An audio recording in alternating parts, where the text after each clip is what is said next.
নম্বর block আপনার এই অঞ্চলে পুলিশের সামনে একটা তাণ্ডব দুষ্কৃতের তাণ্ডব আইএসএফের বাড়িতে সে ভিডিও ফুটেজ সিসি ক্যামেরায় ধরা পড়েছে। এখনো পর্যন্ত কেউ গ্রেপ্তার হয়নি এবং আইএসএফের দুজনে গ্রেপ্তার হয়ে গেছে। কি বলবেন?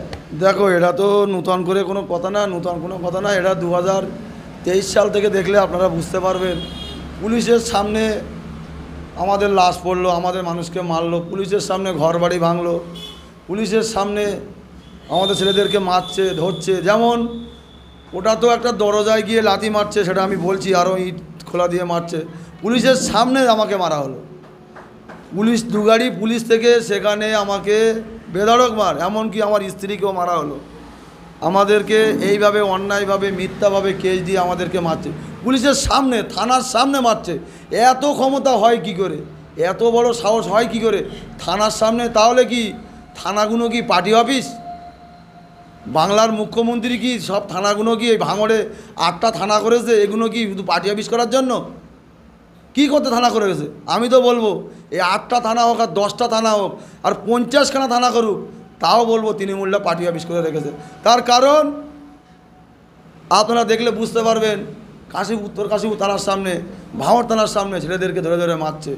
আজকে ভোগালীতে ঘুমরু গ্রামে, আমার নিজের অঞ্চল, আমার সমিতির মধ্যে আমার এক বিরোধী দলনেতার বাড়িতে গিয়ে দরজায় লাথি মারছে, ইট মারছে, ইট পাটকেল মিলে জানলায় কাজ ভাঙছে, পুলিশের সামনে। পুলিশ দাঁড়িয়ে দাঁড়িয়ে দেখছে।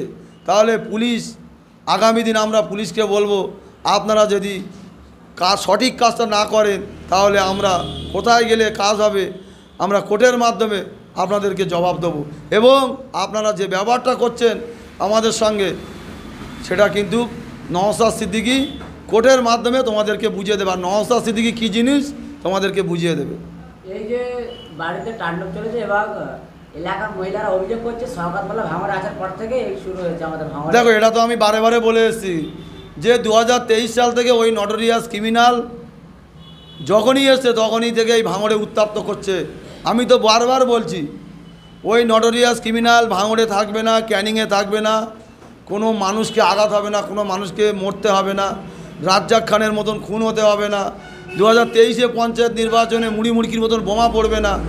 এই নটোরিয়াস ক্রিমিনাল এবং 2-4 জন ঝামেলা করছে ক্যানিং ভাঙড়। ওই 2-4 জনকে ধরে জেলে পুরে দিলে, এটা আমরা ইন্ডিয়ান সেকুলার ফ্রন্ট দায়িত্ব নিয়ে বলছি, কোনো ঝামেলা হবে না।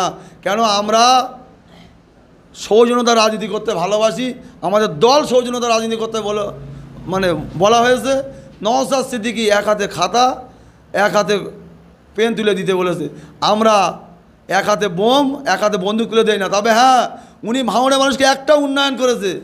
উনি যে ওই বোমের কত আওয়াজ হয় না, বোমটা কত আওয়াজ হয় উনি সেটা ভালো জানে, বন্দুকটা কোন বন্দুকটা কীরকম হয় সেটা উনি ভালো জানে। উনি আজকে সংবিধানের 4র্থ স্তম্ভ হলো, আমার মিডিয়া ভাইরা নাম ধরে ধরে বলছে, চ্যানেলগুলোর নাম আইএসএফ বাংলা চ্যানেল আর কি জিওআই চ্যানেল, জিআই চ্যানেলকে নাম ধরে বলছে। ওনার বাবার যদি ক্ষমতা থাকে, একবার জিওআই চ্যানেল আর আইএসএফ বাংলা চ্যানেলে দেখা, গণতন্ত্র প্রক্রিয়ায় আমরা বুঝে নেবো। এটা কে বলেছে ওকে ঠ্যাং হাত পা ভেঙে দিতে? কোন সংবিধানে লেখা আছে? একটা এমএলএ, ও একটা এমএলএ। ফের বলছি, উনি আমাকে একটু আদর করেছিল তো, তা ওনাকে আমি জামাই আদর করবো, এটা আমি তোমাকে বলে দিলাম। গণতন্ত্র প্রক্রিয়া, ওনাকে আমি জামাই আদর করব। ওনার জামানত জব্দ করে দেবো। এই ভাঙড়ের মানুষ, এই ক্যানিংয়ের মানুষ ওনাকে জামানত জব্দ করে ছাড়বে, এটা দায়িত্ব নিয়ে আজকে বলে যাচ্ছি। আমরা ইন্ডিয়ান সেকুলার ফ্রন্ট মানুষের জন্য কথা বলি।